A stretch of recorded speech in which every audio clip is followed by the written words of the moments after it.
This is the story of one of the most controversial theories in American political history, the party switch. One of the great and often repeated myths in American politics is the great switch of the two primary political parties. One question often arises: how did the party of Abraham Lincoln become the party of the Southern conservative base? How did Democrats go from the party of segregation and lynching to the party of civil rights?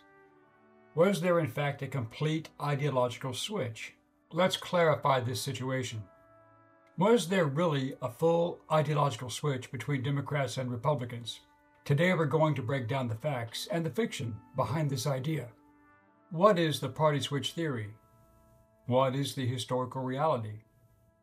When did this supposedly occur? Was it ever true?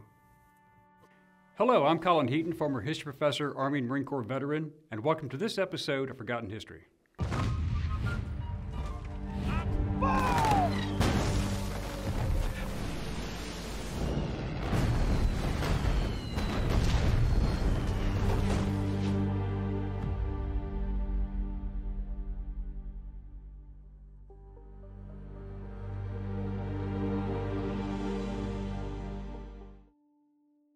The theory suggests that Democrats and Republicans swapped ideological platforms during the 20th century, especially on issues like civil rights, race, and the role of government. In this version of history, the Republican Party supposedly embraced the policies and voters of the old Southern Democrats, while Democrats claimed to have transformed into champions of civil rights and minority causes. The Democratic Party, as we know it, was shaped by Andrew Jackson, a populist but also a slaveholder. The Republican Party, founded in the 1850s, was the party of Abraham Lincoln and born in opposition to the expansion of slavery, but not the abolishment of slavery. Please see our videos on Jackson and Lincoln. After the Civil War, Republicans pushed Reconstruction policies to protect the rights of freed black people. Meanwhile, Southern Democrats created and enforced Jim Crow laws, maintaining segregation and opposing civil rights for African Americans well into the 20th century. Even Democrat President Woodrow Wilson was a staunch racist who wanted complete government control and created the Internal Revenue Service with the 16th Amendment in 1913 and the Federal Reserve to take more money from Americans. By the 1930s, under Franklin D. Roosevelt, the Democratic Party began courting working-class voters, including northern black communities, with programs like the New Deal. But FDR did little to nothing to improve race relations in the South and refused to support anti-lynching legislation or desegregation of the military. He confiscated gold supplies from Americans, and he had the opportunity to desegregate the military and allow the immigration of Jews under persecution from Germany and Austria, and he refused. See our videos on FDR. The Democrats also supported labor unions, which the Republicans in general saw as a communist attempt to control effective business practices. The Northern Democrats tended to be supportive of civil rights for blacks to gain their support away from the Republican Party, which was business-friendly and pushing for limited government involvement, but this divided the Democrats. Southern Democrats remained fiercely segregationist, while Northern Democrats grew more supportive of civil rights, causing growing tension within the party. The 1950s and 60s pressure mounted. Northern Democrats supported civil rights legislation to secure black votes, while Southern Democrats resisted fiercely, trying to block blacks from voting. Senators like Strom Thurmond and Robert Byrd, the latter a former KKK member, and see our video on him, were both Democrats who led the charge against civil rights from within the Democratic Party. The other major opponent to civil and voting rights for blacks in the South was Texas Senator Lyndon Baines Johnson, the future president, who, along with Democratic Senator Robert C. Byrd of West Virginia, fought tooth and nail to keep blacks from receiving legal recourse under the Constitution. Senator Byrd himself had, in the early 1940s, recruited about 150 of his friends and relatives and other associates to create a new chapter of the Ku Klux Klan in Sophia, West Virginia. He later changed his political position on civil rights as well, but remained a Democrat. Despite his long history of being previously opposed to the various civil rights bills, LBJ signed the Civil Rights Act of 1964 and the Voting Rights Act of 1965 largely due to political pressure and the rise of figures like Republican Barry Goldwater, who opposed federal overreach and supported racial equality.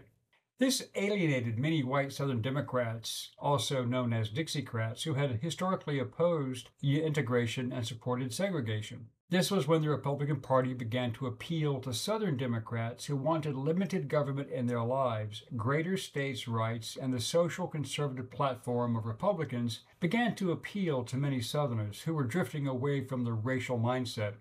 Goldwater's posture and perceived hardline stance against communism was in alignment with conservatives, but it was also used against him, a position which LBJ initially claimed publicly to be opposed to, despite his later creating the Gulf of Tonkin incident as a ruse to get legislation passed to send American combat troops to South Vietnam. Due to the creation of welfare and other entitlements by the Johnson administration in order to buy the black vote through generational patronage, Democrats had a durable base among minorities, urban voters, and socially liberal intellectuals. Also, Southern Democrats were anti-legal immigration into their states, while the Northern Democrats promoted legal immigration. Also, Southern Protestants were typically more religious and church-going, while the Northern, East, and West Coast Democrats began to walk away from organized religion and adopted pro-Marxist platforms, which were deemed by Southern conservatives as anti-American. This all triggered a backlash, and Johnson famously said, "We have lost the South for a generation, but we have the black vote for the next 200 years." This was the moment when many Southern white voters, alienated by civil rights policies and federal welfare expansion, began to shift toward the Republican Party, not because the GOP embraced racism, but because it promoted limited government, states' rights, and traditional family values. Another factor aiding in the shift was the Vietnam War, which also divided the country along political lines, and LBJ took the greatest criticism from his own party as a result. Democrats were heavily divided on Vietnam as well. The majority of politically liberal Democrats opposed their own Democrat President Johnson regarding U.S. involvement, while more conservative Democrats and Republicans either took a neutral or pro-American involvement in fighting communism. In 1968, Richard M. Nixon ran on the presidential GOP ticket, and he courted disaffected Southern whites using code words like law and order, states' rights, and opposition to forced busing, while still maintaining the GOP support for black rights, which still divided Democrats. This opened the door for Republicans, notably Richard Nixon and later Ronald Reagan, who used what has become known as the Southern strategy to gain support in the South by appealing to concerns about federal overreach against states' rights and cultural change. Richard Nixon's Southern strategy emphasized law and order and opposition to federal busing policies, which was a big deal to Democrats, appeals that resonated with voters frustrated by cultural and political upheaval. Nixon had campaigned on getting out of Vietnam, which satisfied many of both parties' voters and also added Southern whites to Republican rolls. Nixon also ended the Democrat-created Tuskegee syphilis experiment program created by Democrats, among other legislation. And see our video on Nixon. Ronald Reagan later unified these groups into a larger conservative coalition, business leaders, evangelicals, and working-class whites, under the banner of small government and anti-socialist policies.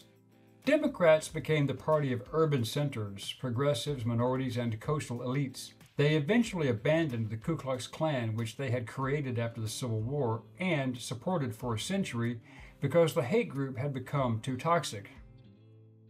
Republicans attracted religious conservatives, rural voters, small business owners, and working-class traditionalists, especially in the South and Midwest, as progressive Democrats, especially in the North, turned away from supporting religion, which conservatives found appalling. Yes, it is true that some Democrat figures switched parties, like Strom Thurmond of South Carolina, but the idea that the GOP adopted the racist legacy of the Democratic South is misleading and patently false. The Ku Klux Klan, for instance, was never embraced by the GOP. In fact, the Reagan administration helped dismantle it legally and financially, effectively destroying it. Over the years, Democrats embraced more progressive positions on gun control, gender identity, immigration, and race. They allied with activist groups like Black Lives Matter, Antifa, and others whose critics argued furthered social and political division and supported wanton violence. Meanwhile, many centrist and conservative Democrats, especially in the South, left the party altogether, becoming Republicans or independents. This wasn't a swap, it was an evolution. In essence, the Democrats who have revised their history to remove the stains of slavery, Jim Crow, and violence against blacks have lost control. Democrats love to identify Republicans as being the party of racist and anti-middle class workers. They claim that Republicans adopted all the evils of the old Democrats while never acknowledging the fact that the Democrats were the progenitors of the evil they now claim to oppose.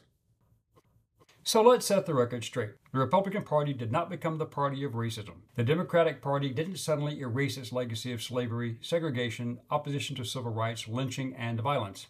The great lie that was created and still pushed by Democrats is that the Great Switch included the Republicans adopting a racist and domestic terror policy and embracing groups such as the Ku Klux Klan, which never happened. In fact, it was under Reagan that the Klan was finally destroyed. However, ultra-right nationalist groups that arose have traditionally been Republican in their voting habits since the late 1970s, while ultra-left domestic terror groups remained entrenched within the Democrat Party, replacing the far-right Democrats created and supported KKK. In fact, the modern Democrats today still support active violence. But did the parties really switch? Well, not exactly. There was no official swap of platforms or party names. Instead, there was a gradual realignment of coalitions. The Republican base grew in the South and included all these previous groups because they were socially conservative working class Americans, and recently many Democrats who abandoned their party and registered as Republicans or independents actually voted for Donald Trump. The Reagan Revolution in the 1980s brought together business interests and everyone else who felt disenfranchised by Democrat politics, and they united under the GOP brand using an anti-liberal, anti-socialist states' rights message and limited government platform. The shift was a gradual realignment of voters' ideologies and regional priorities, not a clean switch. The Democrat platform wanted to abolish the Second Amendment. That was a large part of the political shift in politics. Over time, Democrats became more aligned with the urban minority and progressive voter in major cities on the East and West Coast and in large northern and even some southern cities, while the Republicans have attracted and contained and retained rural, religious, and conservative voters, particularly in the South and Midwest. More recent Democrat-supported criminal entities such as Black Lives Matter and Antifa, and see our video on BLM, and even their left-wing socialist predecessors like the Weather Underground terrorists, and also see our video on them, remained loyal to and were supported by the Democrats and still are to this day. These actions drove conservative Democrats even further away from the party and further divided Democrats and forced others to change affiliation. The argument had been that the parties literally swapped the names and positions, but the parties evolved gradually and their ideological coalition shifted and Democrat methods remained pretty much the same. Today's political map reflects decades of migration, economic change, and cultural realignment, not a simple party flip. African American voters, who largely supported the GOP after the Civil War, began overwhelmingly voting Democrat after the 1960s due to the laws passed by LBJ and the black support regarding both parties still favor the Democrats, but in far less numbers today. It's not about who changed names. It's about who showed up and what they stood for. People generally vote with their pocketbooks, and Democrat policies have always increased taxes, reduced employment opportunities, increased interest and mortgage rates, increased nonsensical spending at home and abroad, as well as increased the general cost of living. But perhaps the greatest driving force sending former Democrats to the middle or right were the Biden administration's policies on taxpayers funding millions of illegal immigrants, importing and increasing violent crime, and the liberal Democrat supporting and George Soros-funded mainstream media being caught in thousands of lies, supporting Democratic criminal activities, and creating conspiracies against conservatives. And see our video on George Soros. So, to set the record straight, the two parties didn't switch names or trade platforms. What changed were their coalitions, the kinds of voters they attracted, and the cultural issues they championed. So yes, there was a switch of sorts, but it was simply a matter of those citizens with a socially and fiscally conservative mindset drifting more to the political right to whom they were aligned, and today's socialist liberal tax and spend collective remaining on the left. It is as simple as that. Thank you for watching this episode of Forgotten History. If you liked what you saw, please click like, share, and subscribe. And if you would like to assist with the ever-increasing cost of production, please consider becoming a channel member and joining our Patreon page.